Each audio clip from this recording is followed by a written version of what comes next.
प्रिय विद्यार्थियों, काफ़ी लंबा समय हो गया क्लासें छोड़े हुए, और जो हमारी अंतिम क्लास थी वो संयोजकता बंध सिद्धांत का शुरुआत हमने कर दी थी। क्योंकि दिन काफ़ी हो गए हैं तो मैं उस वीबीटी सिद्धांत को एक बार आपके सामने और ले रहा हूँ। ठीक, बेहद आसानी से समझिए, बिल्कुल आसान चीज़ है, बिल्कुल कठिनता नहीं है। सबसे पहले सिद्धांत का उपयोग किया ही क्यों जाए, क्या कारण है इस वैलेंस बॉन्ड थ्योरी का उपयोग किया गया? तो देखिए, इसके पीछे एक रीज़न ये है कि हम लोग देखते, हमें समझाया गया था कि जैसे मान लीजिए FeCN का होल 6, ये बड़े कोष्ठक में बंद। इसमें हम लोगों को एक बात समझ में आती है कि केंद्रीय धातु, जो हमें अब तक समझाया गया है, लिगैंड केंद्रीय धातु आयन के साथ उपसह संयोजक बंध बना करके रहते हैं। यहाँ पे देखें Fe, एक CN का बता रहा हूं मैं CN, और उपसह संयोजक बंध का मतलब ये है कि जो लिगैंड होता है वह अपने लोन पेयर केंद्रीय धातु आयन के रिक्त कक्षकों में दान कर देता है। अर्थात जो केंद्रीय धातु आयन है इसके पास रिक्त कक्षक पाए जाएंगे, अभी देखेंगे किस प्रकार से पाए जाते हैं। उनके अंदर ये जो लिगैंड होते हैं अपने लोन पेयर को क्या कर देते हैं, दान कर देते हैं, और दान करने से कौन से बंध बन जाते हैं, उपसह संयोजक बंध। तो ये किस प्रकार दान करते हैं, कौन से कक्षकों में दान करते हैं, यह बंध किस प्रकार से बना, इन सब की व्याख्या कौन करता है, संयोजकता बंध सिद्धांत। तो एक तरह से संयोजकता बंध सिद्धांत का उपयोग क्या है, केंद्रीय धातु आयनों और लिगैंडों के बीच में जो बंध बनाने का गुण पाया जाता है, जो बंध बनता है, उसकी व्याख्या करने के लिए हम कौन से सिद्धांत का उपयोग करते हैं, संयोजकता बंध सिद्धांत का। तो देखिए, ये सिद्धांत जानने से पहले आपको कुछ चीज़ें ऐसी हैं जो इस सिद्धांत से रिलेटेड तो नहीं है, लेकिन इनके बिना ये सिद्धांत पूरा नहीं हो सकता।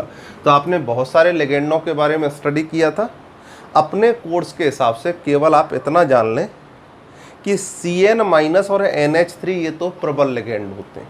कैसे लिगैंड हैं, प्रबल। और X- का मतलब है halide, F-, Cl-, Br-, I-, और ये हो गया H2O। ये 5 लिगैंड दुर्बल लिगैंडों में लेके चलने हैं, और ये 2 लिगैंड किस में लेके चलने हैं, प्रबल लिगैंडों में। क्लियर है?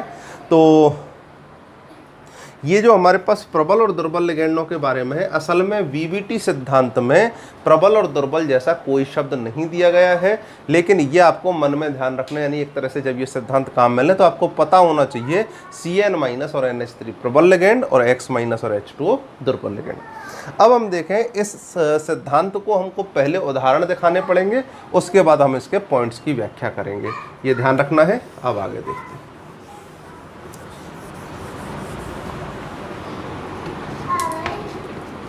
देखते हैं, हमारे पास एक एग्जाम्पल हमने लिया FeCN का होल 6 -2 ले लेते हैं। ठीक, 3 या 4 ले लीजिए, -4। यहाँ पे देखेंगे, जैसा कि आपको बताया, सबसे पहले क्या करना है। अब आपको वीबीटी सिद्धांत होता क्या है, क्वेश्चन कैसे आते हैं, कभी भी ये नहीं पूछा जाएगा कि वीबीटी सिद्धांत के बिंदु क्या है, उनकी व्याख्या कीजिए, इनके पॉइंट्स क्या है, इसका सिद्धांत क्या है, इसको समझाइए। हमेशा एक एग्जाम्पल दिया जाता है और कहा जाता है इस यौगिक की वीबीटी सिद्धांत के आधार पर व्याख्या कीजिए। तो आप देखिए कैसे व्याख्या कर सकते हैं। तो आपको सबसे पहले क्या करना है, जो भी संकुल दिया है उसमें केंद्रीय धातु की पहचान करनी है। केंद्रीय धातु बता ही रखा है मैंने, जैसे ही बड़ा कोष्ठक शुरू करते हैं तो वहाँ पे जो सबसे पहले आता है वो क्या है, केंद्रीय धातु। तो यहाँ से हमने ले लिया Fe। अब शुरुआत में डी ब्लॉक जब पढ़ाया था तो मैंने बताया था स्कैंडियम से लेकर के जिंक तक के इलेक्ट्रॉनिक विन्यास आवश्यक रूप से याद होने चाहिए, और कोई हो ना हो ये तो आवश्यक होने चाहिए। तो Fe जो है उसका विन्यास होता है 3d6 4s2। ठीक, अब यहाँ पे देखेंगे Fe पर ऑक्सीकरण अवस्था कौन सी है। इसका तरीका मैंने बताया था, अंदर का आवेश माइनस बाहर का आवेश कर दीजिए। ठीक है, बिना चिन्ह के सोच करके। इसके लिए कितना है, -6, तो इसका कुल आवेश हो गया 6, और यहाँ कितना है 4, तो 6 - 4 करते कितना आ जाता है 2, तो Fe पर आवेश आ गया +2। तो ये बन गया Fe +2। मैं अब इसको बॉक्स से बना देता हूँ, 3d, डी कक्षकों की संख्या होती है 5, 4s। अब एक बात यहाँ पे समझने की और है, अगर यहाँ पर 4s कक्षक होगा तो 4p भी होगा, 4d भी होगा, 4f भी होगा। बस फर्क कितना है कि वो कक्षक कैसे रहेंगे, खाली रहेंगे। दोबारा समझ लें, जैसे अगर किसी परमाणु में केवल पहली कक्षा है, ठीक, तो पहली कक्षा का मतलब उसमें केवल 1s होता है, दूसरी है तो 2s और 2p, तीसरा है तो 3s 3p 3d, और चौथी कक्षा है तो 4s 4p 4d। हालांकि इसमें इलेक्ट्रॉन कितने भरे हैं, 2, 4p 4d में नहीं भरे, लेकिन मत भरे हो, खाली तो रहेंगे ही रहेंगे, तो 4p 0 4d 0। चूंकि अभी f कक्षकों की आकृति जटिल है और अभी उनका संकुल निर्माण में किसी तरह का योगदान नहीं देखा जाता d कक्षकों के लिए या d ब्लॉक तत्वों के लिए, इसलिए हमको f कक्षकों की आवश्यकता नहीं रहेगी। ठीक, अब देखते हैं हम लोग आगे, इसको फिर से समझते हैं। ये कक्षक हो गए, तो हमारे पास ये कौन सा कक्षक हो जाएगा, 3d, ये कौन सा हो जाएगा, 4s। अब लेते हैं 4p, 1 2 3, और ये आ गया हमारे पास 4d।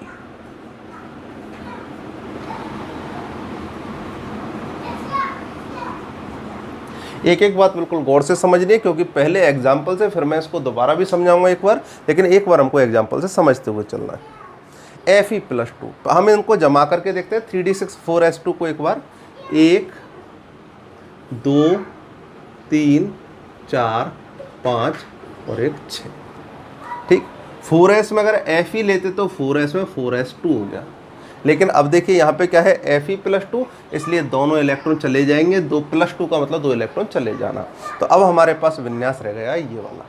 ठीक, ये बिल्कुल सिंपल घटना है, यहाँ तक तो किसी विद्यार्थी को कोई समस्या नहीं आनी चाहिए। फिर से देख लीजिए, हमेशा संयोजकता बंध सिद्धांत जो होता है वो केंद्रीय धातु आयन के गुणों से शुरू होता है। केंद्रीय धातु आयन का हमको इलेक्ट्रॉनिक विन्यास लिखना था, पहले केंद्रीय धातु का, फिर हमने केंद्रीय धातु आयन का। अब केंद्रीय धातु आयन के लिखने के बाद ये बात मैं फिर कह रहा हूँ कि बीबीटी ने नहीं बताई थी, हमें याद रखनी है, क्या है कि Cn- और NH3 प्रबल लिगेंड है, इसके अलावा दुर्बल।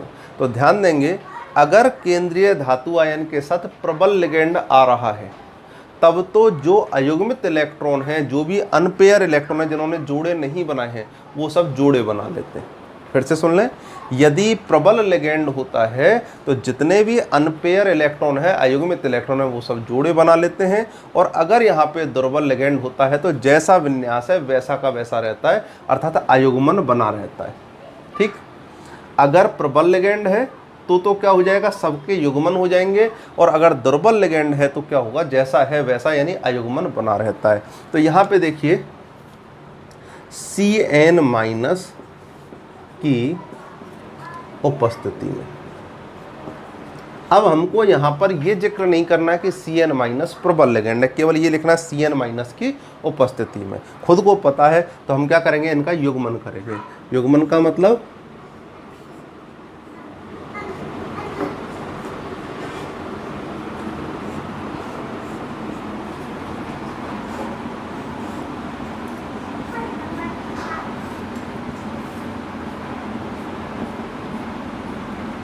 युग्मन का मतलब है जोड़े बना लेना। कितने इलेक्ट्रॉन, 2 2 4 और 2 6। तो देखिए 1 2 ये तो बना हुआ है, इन दोनों को जोड़े में लिख देंगे तो एक ही कक्षक में आ जाएंगे, 3 4 5 6। कौन सा कक्षक हो गया, 3D। ये कौन सा है, 4s, ये 4p और ये 4p। क्लियर। ये करने के बाद अब देखेंगे लिगेंड केंद्रीय धातु आयनों से कुल कितने बंध बना सकते हैं। तो चूंकि मैंने आपको जितने लिगेंड बताए हैं, प्रबल और दुर्बल, सब एक दंतों के, तो जो लिगेंडों की संख्या होगी वही बंधों की संख्या हो जाएगी। तो Cn, एक Cn कितना बंध बनाता है, 1, तो 6 जने कितने बंध बनाएंगे, 6। फिर से देखें एक बार, अभी अभी मैंने बताया था ये Fe+2, एक Cn क्या करता है, अपना लोन पेयर इसको दान करता है इसके खाली कक्षकों में। आप देखें हमारे पास बहुत सारे खाली कक्षक पड़े हुए हैं, तो इन खाली कक्षकों में लोन पेयर जा सकता है। जितने लोन पेयर दिए जाएंगे उतने ही कक्षकों की आवश्यकता पड़ेगी। कितने लिगेंड हमारे पास, 6, 6 जने कितने लोन पेयर देंगे, 6। तो देखिए, अच्छा लोन पेयर का मतलब 2 इलेक्ट्रॉन होते हैं। तो देखें, हमें खाली कक्षक, एक कक्षक में 2 इलेक्ट्रॉन आ सकते हैं, तो हमें खाली कक्षकों की आवश्यकता है। तो कितने कक्षकों की आवश्यकता होगी, 6 की। तो हम देख लेते हैं यहाँ पे, 1 2 3 4 5 6। ठीक, तो हम लोग ठीक ऐसे समझते हैं जैसे कोई मेहमान आने वाले हों तो उनके लिए हमें पहले से रूम तैयार करने हैं। तो क्या करना है, जैसे ही केंद्रीय धातु को पता लगता है कि मैं 6 जनों से बंध बनाने वाला हूँ, 6 लिगेंड मुझे लोन पेयर देंगे, तो वो क्या करता है, अपने 6 खाली कक्षकों को तैयार करता है। और 6 खाली कक्षक कौन से हो जाएंगे, 1 2, तो 2 तो ये हो गए, 3 4 5 6 हो गए। तो ये देखिए 6 कक्षक हो गए। इनकी वजह से इन 6 कक्षकों के, दोबारा सुन लें, 6 बंध बनने हैं, 6 खाली कक्षक लिए। केंद्रीय धातु क्या करता है, अपने 6 कक्षकों को आपस में मिलाकर के इनके संकरित कक्षक बना लेता है। दोबारा सुने, 1 2 3 4 5 6, इन 6 कक्षकों को मिला करके संकरित कक्षक बना लेता है, जिसे हम संकरण के नाम से जानते हैं। बात आई कि इन सबको मिला क्यों लेता है, तो बात ये है कि देखिए ये डी कक्षक है, ये एस है, और ये कौन से हैं, पी। सभी कक्षक अलग अलग प्रकार के हैं, तो बंध भी कैसे बनेंगे, अगर 6 CN के संग बंध बनाने होंगे तो डी तो अलग प्रकार के बंध बना लेंगे, एस अलग प्रकार के और पी अलग प्रकार के। तो ये सभी कक्षक, जबकि Fe से जुड़ने वाला ये CN भी समान है, ये CN भी समान, 6 के 6 CN कैसे हैं, समान है, तो बंध भी कैसे बनने चाहिए, समान। तो बंध समान कब बनते हैं, जब सारे के सारे कक्षकों को, ये 6 कक्षकों को आपस में मिला लिया जाए और फिर नए कक्षक बना लिए जाए। तो 6 कक्षक आपस में मिला दिए जाते हैं और 6 नए कक्षक बन जाते हैं, जिनको कहते हैं संकृत कक्षक। कौन से संकृत हुए हैं, तो देखिए 2 तो डी लिए हैं, 3D के डी, एक एस हो गया और 3 पी हो गए। तो हम लिखेंगे यहाँ पे कौन सा संकरण हो गया, D2sp3 संकरण। तो ये D2sp3 संकरित कक्षक।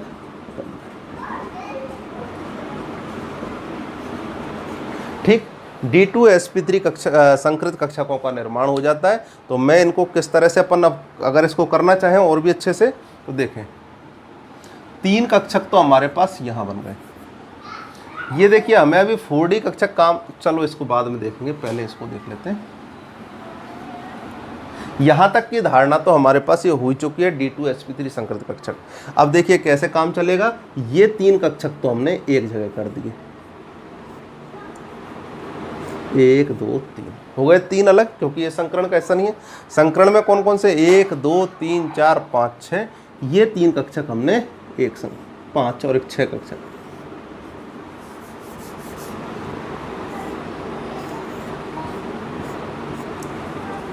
एक 2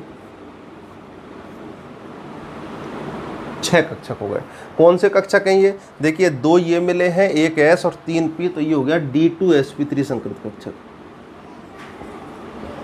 ठीक, D2sp3 वाले हो गए। ये 3D के जो बचे हुए हैं वो हैं।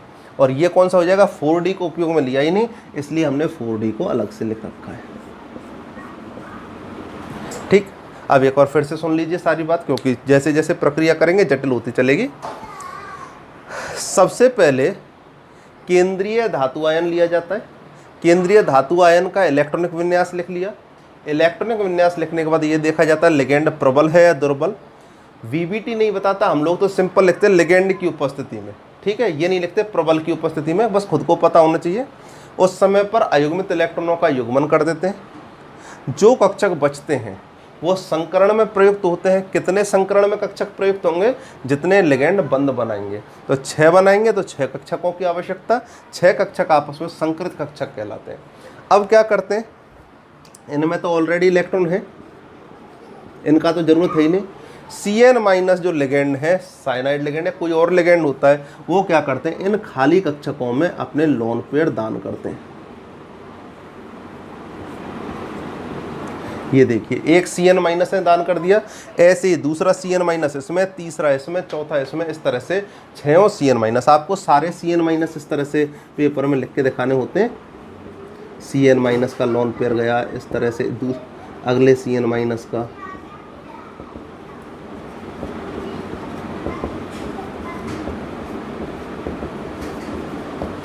देख सकते हैं आराम से उपसहसंयोजक बंध का निर्माण हो गया है। तो अब देखें, अब हम इसकी भाषा को समझेंगे। ये हमको पूरा इस तरह से ड्रॉ करके बताना पड़ता है। अब देखें इसमें कौन कौन सी चीज़ें हैं, क्या क्या हमको लिखना पड़ता है वीबीटी सिद्धांत के बारे में जब वो पूछता है। तो सबसे पहले आप देखें, क्या इनमें कोई भी इलेक्ट्रॉन अयुग्मित बचा है क्या? तो उत्तर है नहीं बच रहा, क्योंकि ये भी जोड़े के हैं, ये भी जोड़े के, ये भी जोड़े के, और ये 6 भी कैसे हैं? जोड़े के।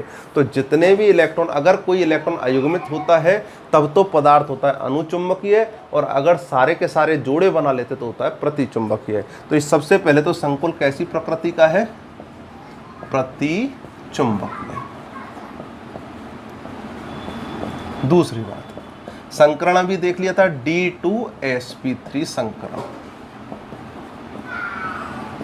संकरण के बारे में शुरू में बता चुका था कि अगर sp3 संकरण होता है तो चतुष्फलकीय ज्यामिति होती है, dsp2 होता है तो वर्गाकार होती है, sp3d2 होता है तो अष्टफलकीय होती है, और d2sp3 होता है तो भी कौन सी होती है? अष्टफलकीय।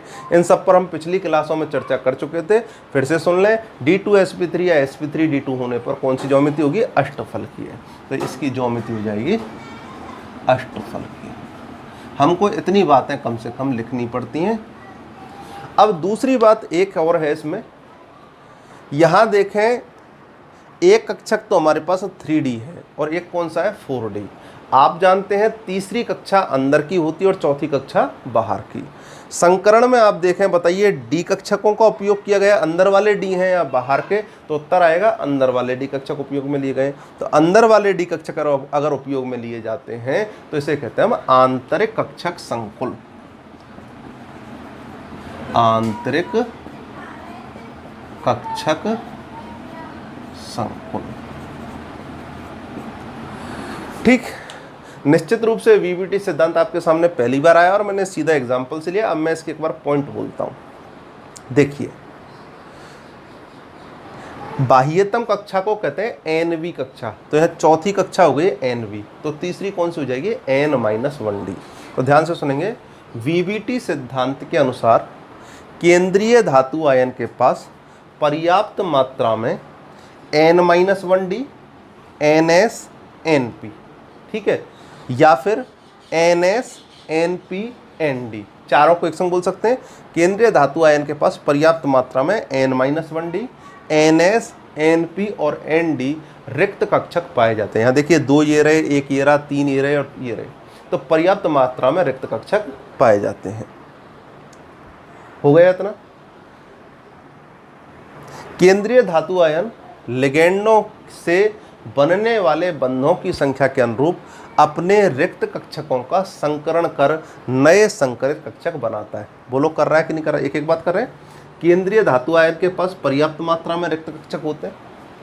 केंद्रीय धातु आयन अपने रिक्त कक्षकों का उपयोग करके नए संकरित कक्षक बनाता है। इन संकरित कक्षकों में लिगेंड अपने लोन पेयर दान करके, एकाकी इलेक्ट्रॉन युग्म दान करके उपसह संयोजक बंधों का निर्माण करते हैं। ठीक है, यदि संकरण की क्रिया में अंदर के डी कक्षक उपयोग में लिए जाते हैं तो इन्हें आंतरिक कक्षक संकुल कहते हैं, और अगर बाहर का डी कक्षक काम में लिया जा रहा है तो उसे हम बाह्य कक्षक संकुल के नाम से जानते हैं। फिर से देख लें, ये हो जाएगा, अगर अंदर का डी है तो आंतरिक चक्रण और बाहर का है तो बाह्य डी चक्रण। संकरण के आधार पर यौगिक की ज्यामिति का निर्धारण किया जाता है। sp3 के लिए चतुष्फलकीय, dsp2 के लिए वर्गाकार, sp3d2 और d2sp3 के लिए अष्टफलकीय ज्यामिति। यदि अयुग्मित इलेक्ट्रॉन उपस्थित है तो अनुचुंबकीय, और अगर नहीं है तो प्रतिचुंबकीय। तो ये इसकी सारे पॉइंट हो गए। मैंने फिर से बता देता हूँ एक बार। केंद्रीय धातु आयन के पास पर्याप्त मात्रा में n-1d, ns, np और nd कक्षक रिक्त होते हैं। ये केंद्रीय धातु आयन अपने रिक्त कक्षकों का उपयोग रिक्त कक्षकों से संकरित कक्षकों का निर्माण करता है। संकरित कक्षकों की संख्या लिगेंडों के बंध बनाए जाने की संख्या के बराबर होती है। इन रिक्त संकरित कक्षकों में केंद्रीय लिगेंड जो होते हैं अपने लोन पेयर दान करके उपसह संयोजक बंधों का निर्माण करते हैं और आंतरिक या बाह्य कक्षक संकुल का निर्माण कर लेते हैं। अंदर के डी काम लिए तो आंतरिक, और बाहर के डी कक्षक काम में लेने पर बाह्य कक्षक संकुल। ज्योमिति बताई दी है मैंने। तो ये पॉइंट है 4-5 इसके, ये समझ गए होंगे। फिर से देख लें, केंद्रीय धातु आयन, इसका इलेक्ट्रॉनिक विन्यास Cn- और NH3 आए तो इनका युग्मन हो जाएगा। जो अब देखें बंद कितने बनाने हैं, 6, तो 6 रिक्त कक्षक ढूंढेंगे, जहाँ से भरे हुए कक्षक खत्म हो गए वहीं से स्टार्ट कर देंगे। 2D, 1S और 3P, 6 हैं तो 6 चाहिए। ये D2sp3, इन 6 खाली कक्षकों में लिगेंड अपने लोन पेयर दान करके उप सहसंयोजक बंध बना लेंगे। ये बनने के बाद चेक कर लेंगे क्या कोई अयुग्मित इलेक्ट्रॉन है, तो नहीं है, इसका मतलब प्रतिचुंबकीय। संकरण लिख ही दिया है, अष्टफल की ज्योमेट्री आई गई, आंतरिक कक्षक संकुल आई गए। अब देखें हम दूसरा एग्जाम्पल, ये एग्जाम्पल की व्याख्या बिल्कुल इसी प्रकार से करनी है। अगला एग्जाम्पल लेते हैं यहीं पे।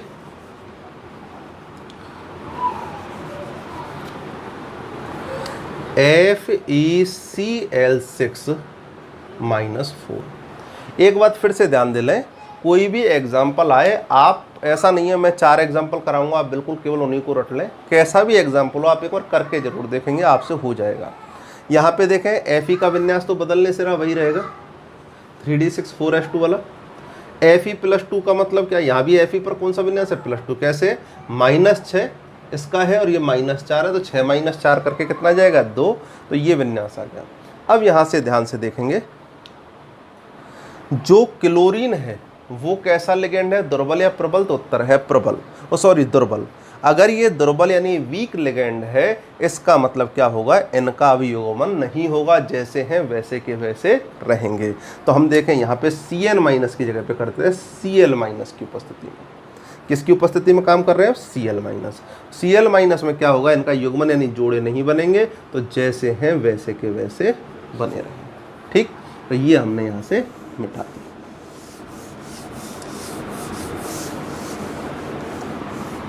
क्लियर,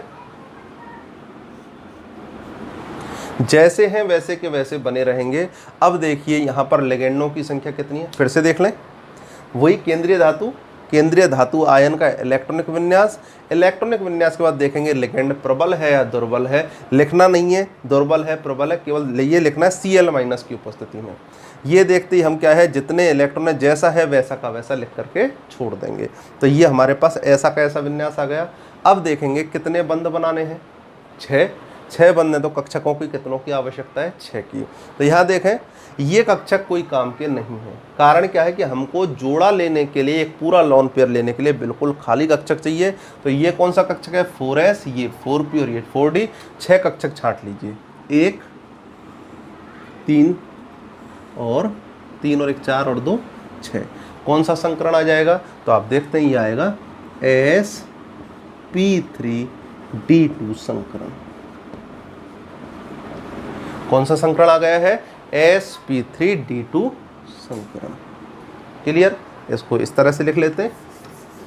अब इन 5 को तो यथावत लिख देंगे, 1 2 3, ये तो यथावत आ गए।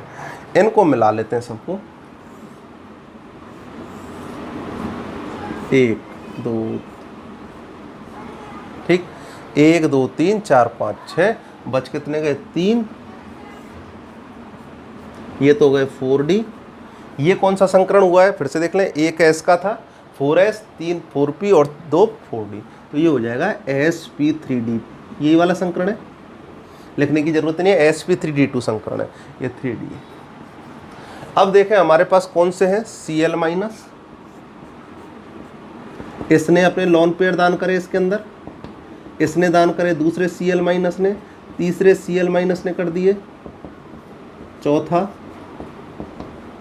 पांचा और ये Cl- और ये छठवां। ठीक, तो ये हमारे पास जैसा हमने पहले किया था वैसा का वैसा काम अब कर दिया है। केंद्रीय धातु आयन जो है वो क्या करता है, अब उसका इलेक्ट्रॉनिक विन्यास, लिगेंड दुर्बल है इसलिए जैसा है वैसा का वैसा विन्यास रखा, 6 कक्षकों की आवश्यकता थी, 6 का संकरण हुआ, उप सहसंयोजक बंध बन गया। अब आप देख लेंगे क्या क्या लिखना है इसके अंदर। तो सबसे पहले क्या यहाँ पे अयुग्मित इलेक्ट्रॉन है क्या, लास्ट में देखें तो है, ये रहा अयुग्मित, तो ये प्रतिचुंबकीय की जगह कैसा हो जाएगा, अनुचुंबकीय। ठीक, दूसरा देखें संकरण की कहानी। संकरण अब देखेंगे कौन सा होगा, sp3d2 जो है वो लिख रहे हैं हम, तो अपनी मर्जी से कुछ नहीं है, sp3d2 संकरण। d2sp3 हो चाहे sp3d2, कैसी ज्योमेट्री आएगी, अष्टफल की। अब ये देखेंगे पहले हम कौन से कक्षक काम में ले रहे थे, अंदर के डी संकरण में। अब देखें यहाँ पे 4s 3 पी के और बाहर के 2 डी हैं, तो बाहर के डी कक्षक काम में लिए यानी 4d काम में लिए, इसलिए इसको कहेंगे हम बाह्य कक्षक संकुल। किस नाम से जानते हैं? बाह्य। तो हमको ये व्याख्या करनी पड़ती है, अनुचुंबकीय है, sp3d2 संकरण है, अष्टफलकीय और बाह्य कक्षक संकुल है। तो ये हमारे पास 2 तो हो गए जिनकी समन्वय संख्या 6 होती है। अब मैं 2 एग्जाम्पल और ले रहा हूँ, उनको और देखते हैं।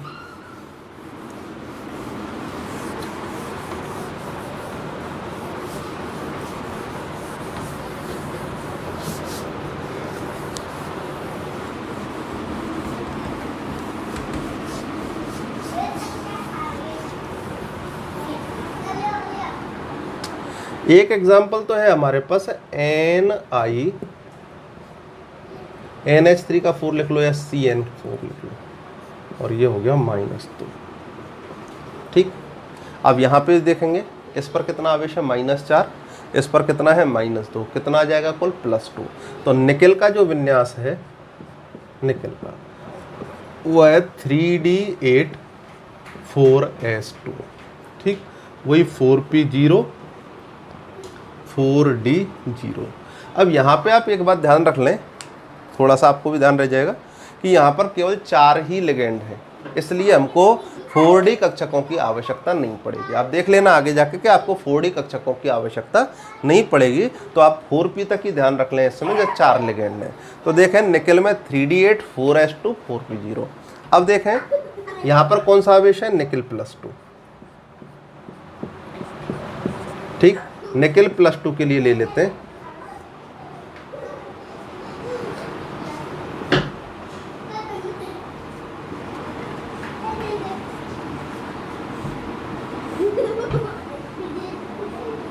ठीक, ये हो गया हमारे पास 3d, ये हो गया 4s और ये हो गया 4p। ठीक, थोड़ा ध्यान से देखें इसको भी।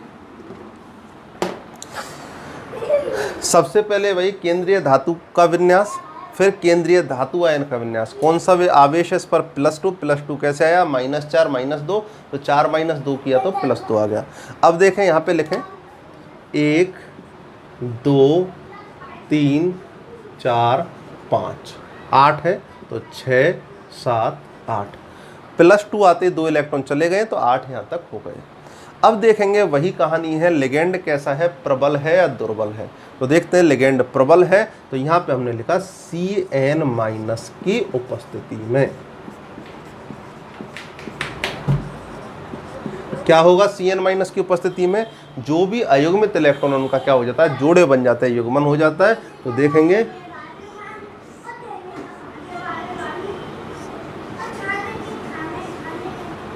1 2 3 4 5 6 7 8, बोलो बन गए जोड़े। तो ये वाला इसमें आ गया जोड़ा बन के 4s और 4p, ये भी काम हो गया। अब देखेंगे कितने लिगेंड हैं टोटल हमारे पास? 4। तो बंध भी कितने बनाएंगे? 4 बनाएंगे। तो देखिए कक्षक कौन कौन से काम आएंगे? 1 2 3 4, यानी 3d का 1 आ जाएगा, s का 1 और p के 2। कौन सा संकरण हो जाएगा?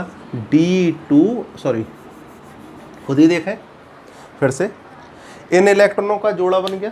जोड़ा किसकी वजह से बना? Cn- की वजह से। जोड़े बनने के बाद देखेंगे कितने बंधों की आवश्यकता है? 4 की। तो जो खाली कक्षक है वहीं से स्टार्ट करें। तो देखिए एक D है, एक S है और 2 P है, तो ये हो गया DsP2 संकरण। बोलो हो गया DsP2 संकरण। अब देखें DsP2 संकरण के हिसाब से ये 4 कक्षक तो एक साथ, यानी कि तो जोड़े बन ही रहे पहले से ही। ठीक, 4 कक्षक इन्होंने संकरण किया है, तो इन चारों को एक संग लिख लेते हैं। और एक बच गया ये वाला जो 4p का एक सिंगल बच रहा है ये। अब इसके अंदर क्या करना है? Cn- के लिगेंड प्रवेश कराने।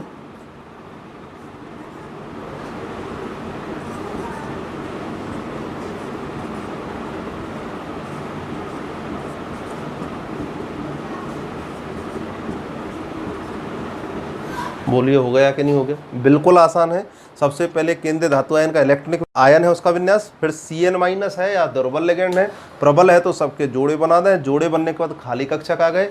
खाली कक्षक में देख लेंगे कितने बंधों की आवश्यकता है, 4 की, तो चार कक्षकों को हमने संकरण किया, DsP2 संकरण, और ये हमारे पास व्यवस्था आ गई। इतना करने के बाद अब देख लें क्या कोई भी इलेक्ट्रॉन हमारे पास अयुग्मित है क्या? नहीं है, तो कैसी हो जाएगी?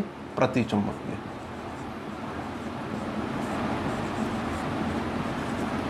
पहली बात तो प्रतिचुंबकीय। प्रतिचुंबकीय मतलब आपको पता है इंग्लिश में डायामैग्नेटिक बोलते हैं, पहले ही बता रखा है डायामैग्नेटिक। अगला देखें संकरण कौन सा है? DsP2।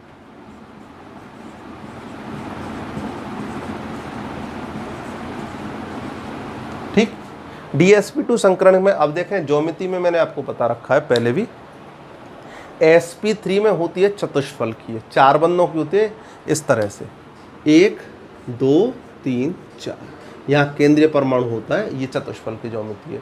ये कब पाई जाती है? जब चतुष्फल की है। और जब DsP2 संकरण, यहाँ भी बंध कितने? 1 2 और 2 4, तो इस समय पर होती है वर्गाकार, 1 2 3 4, ये वाली। तो अब कुल मिला के यहाँ पे देखें तो कैसी ज्योमेट्री आ जाएगी? वर्गाकार।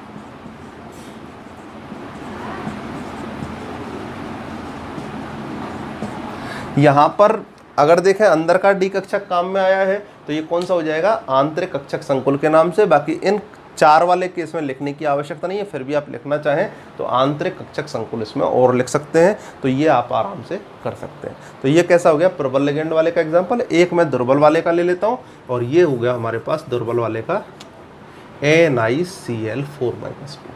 ठीक, NiCl4 में यहाँ तक का सिस्टम यही रहेगा। अब हमारे पास लिगेंड कौन सा आ गया? Cl-।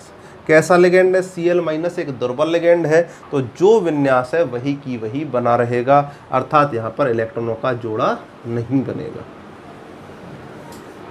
यही याद रख लें, फिर से आपको बार बार बता दिया है, प्रबल लिगेंड होता है तो जो अयुग्मित इलेक्ट्रॉन वो जोड़े बना लेते हैं, और अगर दुर्बल लिगेंड होता है तो जो अयुग्मित होते हैं वो अयुग्मित ही रहते हैं। तो ये ऐसे कैसे रहेंगे?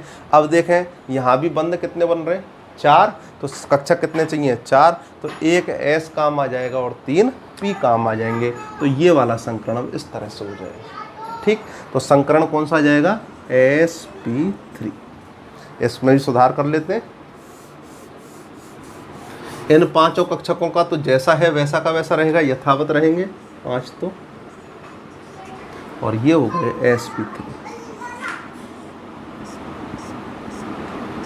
ठीक, sp3 में Cl lone pair, Cl lone pair,